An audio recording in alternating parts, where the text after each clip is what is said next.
வணக்கம் ஃப்ரெண்ட்ஸ். ஓ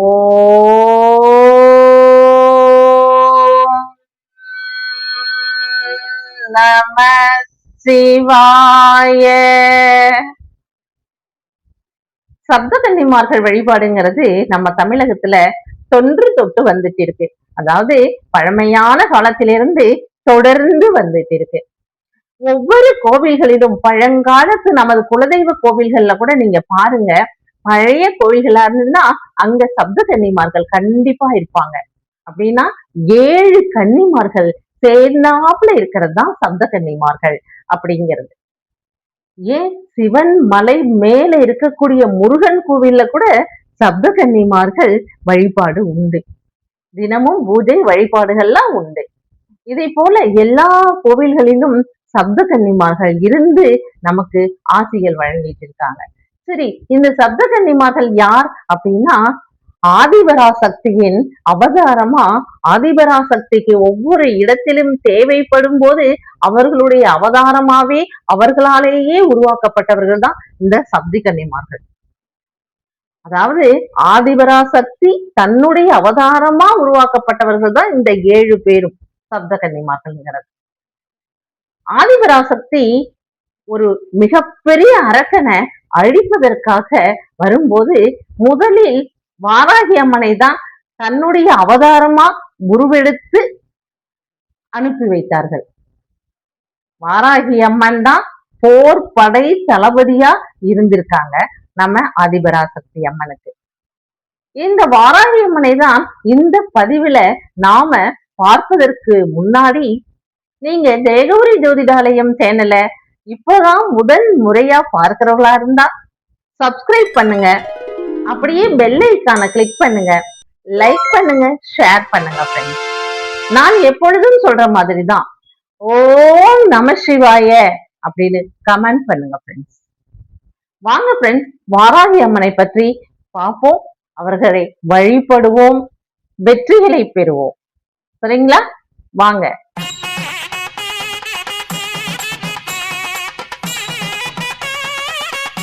ஆதிபராசக்தி. ஆதிபராசக்தி தான் அகில உலகத்திற்கும் அன்னை. அவங்கள்ல இருந்துதான் மற்ற தெய்வங்கள் எல்லோருமே, உயிர்கள் எல்லாமே வந்ததே. அப்படி இருக்கும்போது அதனாலதான் அவங்க பேரு ஆதிபராசக்தி அப்படின்னு பெயர் வச்சிருக்கோம். பக்தர்கள் எல்லோரும் ஒரு முறை என்ன பண்ணாங்க, ரொம்ப ஒரு அரக்கன்கிட்ட கஷ்டப்பட்டுக்கிட்டு துன்பப்பட்டு துயரப்பட்டுக்கிட்டு இருந்தாங்க. அப்ப ஆதிபராசக்தியை நோக்கி, அம்மா உங்களை தவிர எங்களுக்கு வேற வழி இல்லை, வந்து எங்களை காப்பாத்துங்க அப்படின்னு சொல்லும் போது ஆதிபராசக்தி உக்ரம் ஆயிடுறாங்க. அப்படியே பயங்கர கோவப்படுறாங்க. எதற்காக அப்பாவி மக்களை இந்த அரக்கன் அசுரன் இப்படி கொடுமைப்படுத்துறான் அப்படின்னு சொல்லிட்டு கோபமா இருந்தாங்களா, அவனை எப்படியாவது தம்சம் பண்ணணும் அப்படின்னு சொல்லி முடிவெடுத்து அவங்க கோபமா இருந்து அனுப்பும் தன்னை போல ஒருத்தரை தன்னோட அம்சமா அனுப்புறவங்க தான் வாராகி அம்மன். அவங்கதான் ஆதிபராசக்தியின் படை தளபதியா, சேனாதிபதியா இன்று வரை இருக்கக்கூடியவங்க நம்பப்படுது. அப்படி இருக்கக்கூடிய வாராகி அம்மன் நேராக அந்த அரக்கனை அசுரனை சென்று துவம்சம் பண்ணி அழித்து விடுகிறார்கள். அப்படி அழித்து விட்டு தன்னுடைய கோபம் நீங்கி அமைதியா இருக்கணும் அப்படின்னு சொல்லி ஆதிபராசக்தி வணங்கி வேண்டாங்க. அப்படி இருக்கும்போது ஆதிபராசக்தி சொல்றாங்க, நீங்க பக்தர்களுக்கு கஷ்டம் வரும்போது, இன்னல்கள் வரும்போது உங்களிடம் வந்து தேவைக்கு வேண்டுவோருக்கு நீங்களாகவே சென்று இந்த மாதிரி கஷ்டங்களை துன்பங்களை எல்லாவற்றையுமே துடை தெரியணும். ஒரே ஒரு முறை ஆதிபராசக்தி நினைத்தாலும் சரி, வாராகி அம்மன் நினைத்தாலும் சரி, அப்படி நினைப்பவர்களின் துன்பங்கள் எல்லாமே துடை தெரியப்படும். அதனாலதான் ராஜராஜ சோழனே தஞ்சாவூர் பெரிய கோவிலை கட்டும் போதே வாராகி அம்மனுக்கும் ஒரு கோவில் அங்க கட்டியிருக்கார். ஆனா என்ன, பெரு உடையார், பெரிய கோயில், பெரிய நாயகி அம்மன், இப்படி எல்லாமே பெரிதா இருக்கும்போது இந்த வாராகி அம்மன் மட்டும் எனக்கு கோவிலே வேண்டாம், எனக்கு இந்த இடமே போறோம்னு சொல்லிட்டாங்களாம் அப்பவே ராஜராஜ சோழன் கிட்ட. இப்பவும் அதை போலவே சாதாரண நிலையில தான் பெரிய கோவிலுக்குள்ள போன உடனே இடதுகை பக்கம் நம்ம வாராகி அம்மனை வழிபடலாம். பாருங்க, எனக்கு கோவிலே வேண்டாம், எனக்கு பக்தர்களுடைய அன்பு மட்டும் போரும் அப்படின்னு சொல்லிட்டாங்க. அப்படிப்பட்ட வாராகி அம்மனை நம்ம வழிபடும் போது நமக்கு என்ன என்ன என்ன வேண்டுமோ அத்தனையும் தருவதோட, நமக்கு மனத்தில் ஒரு பயம் இருந்தாலும் சரி, வெளிப்படையான பயம் இருந்தாலும் சரி, எல்லாவற்றையும் நீக்கிடுவாங்க. அதான் துவம்சம் பண்ணிடுவாங்க. சரி, எப்படி வாராகி அம்மனை வழிபடணும் அப்படின்னு சொன்னா, ஒரு வாழை இலையில நுனி ஓலை இலையா இருக்கணும், அதுல பச்சரிசிய பரப்பிட்டு ஒரு தேங்காய உடைச்சு இரு மூடிகள்லையும் சந்தனம் குங்குமம் இட்டு அதுல தாமரை திரியோ அல்லது பஞ்ச திரியோ போட்டு நல்லெண்ணெயும் விடலாம், இல்ல நெய்யும் விடலாம். உங்களுக்கு எது முடியுதோ அப்படி நல்லெண்ணெய்யோ நெய்யோ விட்டு விளக்கேற்றி வைத்து மாவிலை பழம் இருக்கு இல்லையா, அதுல செந்நிற முத்துக்களா இருக்கணும் பாருங்க. அத கொஞ்சம் பார்த்து செய்யுங்க. செந்நிற மாதுளை முத்துக்களை நைவேத்தியம் செய்து நம்ம செவ்வரளி பூவை வழிபாட்டுக்கு நாம வச்சுக்கணும். வாராகி அம்மனுக்கு உகந்தது செவ்வரளி பூ. இப்படி வைத்துதான் நம்ம சாதாரணமா வழிபடணும்.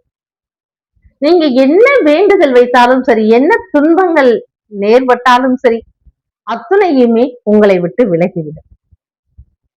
இதுல முக்கியமா ஒன்னா செவ்வாய்க்கிழமைகளில் நீங்க இந்த மாதிரி வழிபாடுகள் செய்யும் போது, நான் இப்ப சொன்னேன் இல்லையா, அந்த மாதிரி வழிபாடுகள் செய்யும் போதும் இல்ல சாதாரணமா ஒரு விளக்கேற்றி வச்சு இந்த செந்நிற மாதுளை முத்துக்களை நைவேத்தியம் செய்தாலும் சரி, செவ்வாய்க்கிழமை அல்லாத நாட்கள்ல செவ்வாய் ஹோரைகள்ல இந்த வழிபாடை நடத்தணும். செவ்வாய்க்கிழமைகள் மட்டும் நீங்க செவ்வாய் ஓரையிலையும் பண்ணலாம், இல்லையா மற்ற நாட்கள்லையும் செவ்வாய் ஹோரைகள்ல பண்ணலாம். செவ்வாய்க்கிழமை மிகவும் உகந்தது. மற்ற நாட்கள்ல செவ்வாய் ஹோரைகள்ல இந்த மாதிரி வழிபாடுகள் நடத்தணும். இப்படி நடத்தும் போது செவ்வாய் தோஷத்தினால ஏற்படக்கூடிய திருமண தடைகள் அத்தனையும் விலகிடும். செவ்வாய் தோஷத்தினால் ஏற்படும் திருமண தடைகள் நீங்குவதற்கு வாராகி அம்மனை இப்படி வழிபடணும். அடுத்தது, வாராகி அம்மனுக்கு அபிஷேகங்கள் செய்து நெய் விளக்கேற்றி வைத்து செந்நிற ஆடை அவங்களுக்கு வாங்கி செந்நிற ஆடை அவங்களுக்கு சமர்ப்பணம் செஞ்சு செவ்வரளி பூக்களால நீங்க பூஜை செய்யணும்.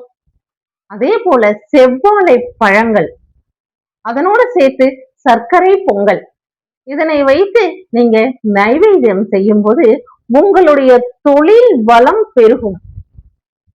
தொழிலில் உங்களுக்கு எதிரிகள் இருந்தால் அவர்கள் துவம்சம் பண்ணப்படுவார்கள். உங்களுடைய எதிரிகள் அல்லது உங்களை எதிரிகளாக பார்ப்பவர்களை வாராகி அம்மன் தன்னுடைய இரு கண்களால் எப்படி பார்க்கணுமோ அப்படி பார்த்துருவாங்க. உங்களுடைய தொழில் வளம் பெருகும், நீங்க நல்லா இருப்பீங்க. அதே போல கருப்பு நிற முழு உளுந்து இருக்கு இல்லையா, அதனை வடை தட்டி அதை நைவேத்தியம் செய்யும் போது, நாம ஏற்கனவே சொன்ன அபிஷேக ஆராதனைகளுடன் சேர்த்து இந்த கருப்பு உளுந்து வடை தட்டி நைவேத்தியம் செய்யும் போது ஏவல், பில்லி சூனியம், மனசுல ஒரு விதமான பயம், மனக்குழப்பமா இருக்கவங்க, இந்த மாதிரி இருக்கக்கூடிய அத்துணையுமே ஓடிவிடும், பஞ்சா பறந்துரும். ஏன்னா இதனெல்லாம் பார்த்தாலே பயங்கர கோபம் ஆயிடுவா, உக்ரம் ஆயிடுவா வராகி தேவி. அரக்கனும் இவர்களும் ஒன்றுதானே, கண் திருஷ்டின்னு சொல்றோம்ல, அதுவும் அப்படிதான், அரக்கனை விட கொடியது. அதற்கெல்லாமே நான் சொன்ன மாதிரி அபிஷேக ஆராதனைகள், செவ்வரளி பூ இதனோட சேர்த்து வச்சு நம்ம இந்த கருப்பு உளுந்து வடையும் தட்டி வச்சு மாதுளை பழங்களை, அந்த மாதுளை முத்துக்களை, சிகப்பு நிற மாதுளை முத்துக்களையும் வைத்து நைவேத்தியம் செய்யும் போது அப்படியே பஞ்சா பறந்துரும் எல்லாமே, ஏவல், பில்லி சூனியம் இது எல்லாமே. ஏன்னா அவ உக்ரமாயிருவா. நம்ம இந்த ஒரு பிரார்த்தனையை மட்டும் வைக்கும் போது அந்த இடத்தில் கோபம் அதிகமாக இருக்கும், உக்ரமாயிருவா வாராகி. மற்ற வேண்டுதல்களுக்கெல்லாம் அன்பாகவும் கருணையாகவும் எப்படி செய்யணுமோ என்ன செய்யணுமோ அதை அழகா வழி நடத்தி நமக்கு கொடுப்பா. அதே போலதான் நான் ஏற்கனவே செய்த அத்துணை அபிஷேக வழிபாடுகளுடன் செவ்வரளி பூக்களுடன் செந்நிற மாதுளை முத்துக்களுடன் செவ்வாழைப்பழம் செவ்வாழைப்பழத்தையும் சேர்த்து வைத்து நைவேத்தியம் செய்யும் போது குடும்பத்தில் பிரச்சனைகள் இருந்தால் தீர்ந்துவிடும். குடும்பத்தில் ஒற்றுமை அதிகமாகும். குடும்ப ஒற்றுமையை அதிகமாக செவ்வாழைப்பழத்தையும் சேர்த்து வைத்து பூஜிக்க வேண்டும் வாராகி அம்மனுக்கு. இப்படி வாராகி அம்மனை வழிபட்டு நம்மளுடைய வாழ்வில் இருக்கக்கூடிய அத்துணை கஷ்டங்களையும் துன்பங்களையும் விலக்கி சந்தோஷமா இருப்போம். முக்கியமாக செவ்வாய் கிழமைகளிலும் மற்ற நாட்களில் செவ்வாய் கோரைகளிலும் நீங்கள் வாராகியை வழிபட்டு உங்களுடைய அத்துணை வேண்டுதல்களையும் அத்துணை பிரார்த்தனைகளும் நன்றாக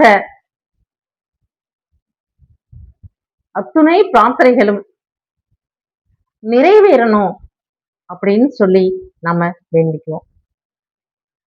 ஃப்ரெண்ட்ஸ், எல்லோருக்குமே ஏதாவது ஒரு சிரமம் இருந்துட்டு தான் இருக்கும். நம்மளுடைய பிரார்த்தனைகள், அதுவும் இந்த ஏவல் பில்லி சூனியம் இந்த மாதிரி இருக்கக்கூடிய அந்த பாதிப்புக்கு உள்ளானவர்களுக்கு தான் அந்த கஷ்டங்கள் தெரியும். அப்படி கஷ்டப்படுறவங்க கவலையே படாதீங்கம்மா. நீங்க நேரடியா வாராகி அம்மனை தரிசனம் பண்ணுங்க. இந்த கருப்பு உளுந்து வடை தட்டி வைத்து பூஜை செய்து நீங்க அதுல இருந்து விடுபடுங்க. அதற்கப்புறம் அவர்களை உங்கள் எதிரிகளாக நினைச்சு செஞ்சாங்க இல்லையா, உங்கள் எதிரிகளை வாராகி பார்த்துப்பா. ஓகேவா? எல்லோரும் நலமுடன் வாழணும். நாம எல்லோருமே அன்பே உருவான வாராகி அம்மனை நம்ம வழிபடுவோம். சிவபெருமானை அம்சமாக இருக்கக்கூடிய எல்லாமே சிவபெருமானிலிருந்து வந்ததுதான். ஆனால் ஆதிபராசக்தி மட்டும்தான் தானே உருவானவள் சொல்றாங்க. அப்படி சிவபெருமானை வழிபடும் போதும் ஓம் நம சிவாயன்னு சொல்லும் போதே நமக்கு 1000 முறை நமஸ்காரம் செய்த அந்த பலன் கிடைக்கும்னு சொல்லியிருக்கேன்.